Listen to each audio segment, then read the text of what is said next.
Hey guys, this is going to be part 29 of A Dog's Purpose. 24. One day, Maya and Mama and all of the brothers and sisters and other family members came together in a big building and sat quietly while I demonstrated a new trick I'd been taught, which was to walk very slowly down a narrow path between wooden benches among some carpet stairs and stand patiently while Al removed something from a small packer I carried on my back. Then everyone sat and admired me while Maya and Al had a conversation. Maya was wearing a big, fluffy outfit, so I knew we weren't going to the park to play afterward. But that was okay because everyone seemed so glad at how well I've done the trick. Maya even cried. She was so happy. Then we went to Mama's house and children ran around and fed me cake. A few months later, we all moved into a different house with a much better backyard. It had a garage too, but thankfully no one suggested I sleep out there. Al and Maya slept together and thought they didn't mind when I jumped up to be with them. There was frankly no room to get a good night's sleep in anyway. The cats kept climbing up there too, so I eventually learned to lie on the floor next to Maya's side when I could get up and follow her in if she woke during the middle of the night and went away. Gradually, I came to understand that we wouldn't be doing work anymore. I could only conclude that we found everybody who needed to be found and that Wally and Belinda had lost interest in the whole process. Maya still went running though, and Al sometimes went with us, though he had trouble keeping up. I was therefore surprised when Maya decided to load me into the truck and took me for a car ride. It felt like we were going to work, except that Maya's mood was different, less urgent. She took me to a big building and told me it was a school. Excuse me. This was confusing to me, so I had learned that school was something where Ethan went away. It wasn't a place, it was a state of being without the boy. I stuck to Maya's side, though as we entered a big noisy room filled with children, who were all excited and laughing. I sat with Maya and watched the children, who were doing their best to sit still. I was reminded of Ethan and Chelsea and the children in our neighborhood, always full of energy. A bright light was in my eyes. The woman spoke, and then all the girls and boys clapped. Staring at me, I wagged my tail, feeling a collective joy washing off the children. Maya walked me forward, and when she spoke, her voice was very loud and seemed to come from both next to me and the back of the room. This is Ellie. She is a retired search and rescue dog. As part of our outstretched program, I want... Sorry, guys. I wanted to come to talk to you about how Ellie has helped find lost children, how you can do if you've ever been lost, and what you can do if you have become lost, Maya said. I yawned, wondering what this was all about. After we stood around doing nothing for about half an hour, Maya led me down off the stage, and the children lined up and then came up in a small groups to put me. Some of them hugged with unbanished affection, some of them held back, a little afraid. I wagged my tail in assurance, and one girl put a timid hand out, which I lit. She snatched her hand back, squealing, no longer frightened. Though Maya and I no longer did work, we even often did school. Sometimes the children were little, and sometimes they weren't children at all, but people as old as Grandma and Grandpa. Sometimes Maya and I went to places full of chemical smells and people who were in pain or feeling sad and sick as they lay in bed. We would linger in these people until some of them, their sadness lifted. I could always tell when we were doing school because Maya would take extra time getting dressed in the morning. The days we didn't do school, she just hurried and sometimes ran out the door, and Al chuckled. Then Al would leave too, and I'd be stuck at home with the stupid cats. Though I no longer wore nose cream, Tinkerbell pressed his in, hanging near me and cuddling up against me when I'd take a nap. I was glad that Al wasn't there to see it. Al had a sort of affectionate affection for me, but for the cats not so much. Tinker Bell hid from Al while Stella only approached him when Al had food. And Emma would occasionally strut over to Al and loved rubbing against him as if putting cat fur on his pants was doing him some kind of favor. We'd been doing school for several hours when Maya broke the power. We were in a place called class, which was smaller than some of the rooms in which I'd been and which was filled with children who all seemed about the same age. These particular children were very little and sat on the floor in blankets. I was alone in Venice. Most of my time at home was spent napping. I didn't seem to have the energy that I once had, so I decided that if the children wanted me to lie on a blanket with them, I'd be willing to do so. Maya called forward one of the children, who approached shyly. Her name was Elisa, and she gave me a hug. When I looked her face, the children laughed, but Maya and I had never done this before. Had a single child come forward, and I wasn't sure what it was about. The woman who sat at the big desk, the teacher, Alyssa has never actually met Ella before, but if it weren't for Ellie, Alyssa would never have been born. Soon all the children were touching me, which was much more typical of how school went. Sometimes the children were a little rough, and at this school a boy pulled sharply on my ears, but I just let him do it. At the end of the school, the children raced out the door, but the little girl Elisa stayed behind, as did the teacher. Maya seemed excited about something, so I waited expectantly, and then a man and a woman came into the classroom, and Elisa ran to them. The man was Jacob.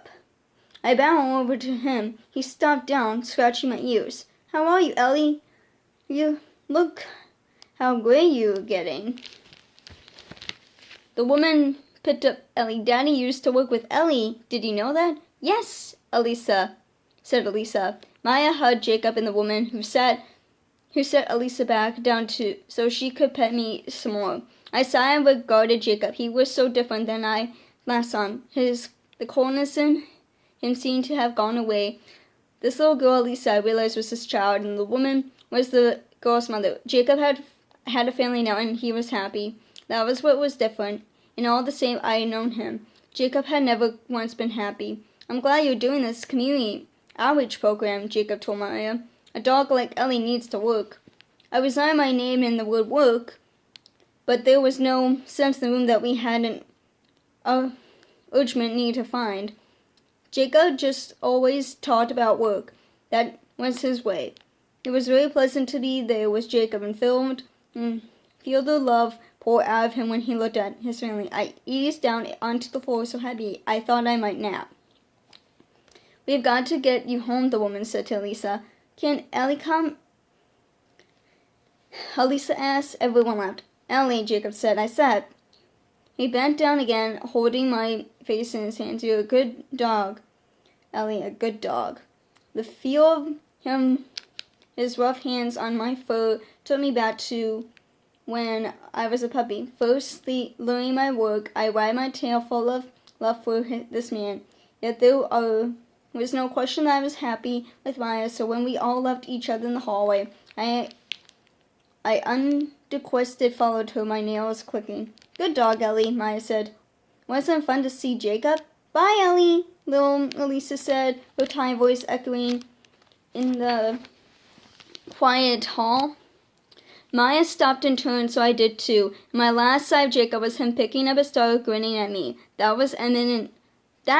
You, Emmett and Stella both died. Maya cried and was very sad, and Al was a little sad too. The house seemed empty without them, and Tinker Bell needed constant assurance from me now that she was the only cat. Several times a day I awake from a nap to find her pressed up against me, or even more disquieting,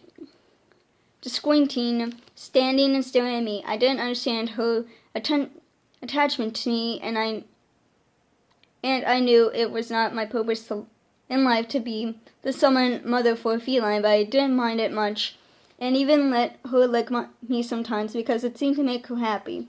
The best days were when it rained, which it did infrequently.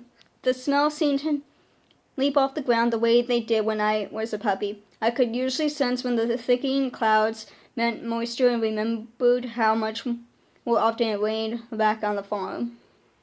I found myself thinking of the farm much more often now, the farm and Ethan. Though my life with Fast and sister in the yard with Coco had faded to a distant memory, it seemed that sometimes I woke with a start and lifted my head, thinking I just heard Ethan's car door slam and that he would soon walk in, calling my name.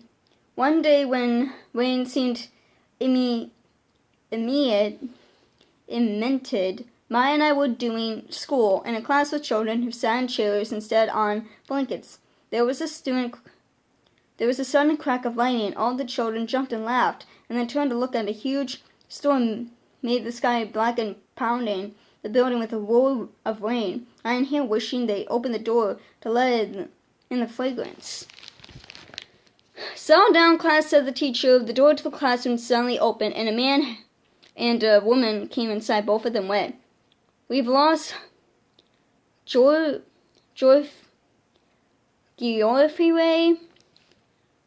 Hicks," the man said. I picked up the tension in his voice and regarded the two of them alertedly. The alarm coming off the two of the people was familiar and emotional. I encouraged several times when I was doing work. "He's a first grader," the men told Maya. The children all started talking. "Quiet," the teacher snapped. "They were all playing hide and seek, and then the rain started," the woman said. "The storm just came up and out of nowhere. One minute it was fine, the next she put her hands to her eyes, which was suddenly full of tears. When I had everyone come in, Geoffrey wasn't there with him. It was his turn to hide." "Could the dog?" the man asked. Maya looked at me and I sat up straight. "You better call 911. Ellie hasn't worked search and rescue in 7 or 8 years. "Damn. Won't the rain wash away the scent? It's really coming down out there," the woman said. "I'm worried about by the time another dog got here." Maya bit her lip.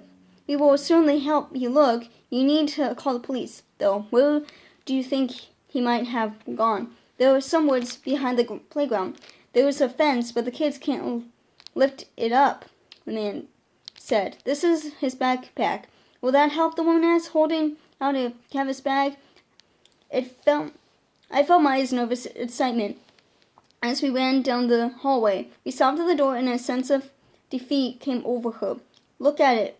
Rain," she muttered. "Okay, Ellie." She lowered her face down to mine. "Ellie, you ready to go? Here, smell this." I took a deep whiff of the caveman's bag. I could smell peanut butter, chocolate, crayons, and a person. Geoffrey. Sorry, I cannot pronounce that name. It's so hard to pronounce. Maya said, "Okay." She opened the door and the rain whipped into the hallway. "Fine." I leaped out into the rain.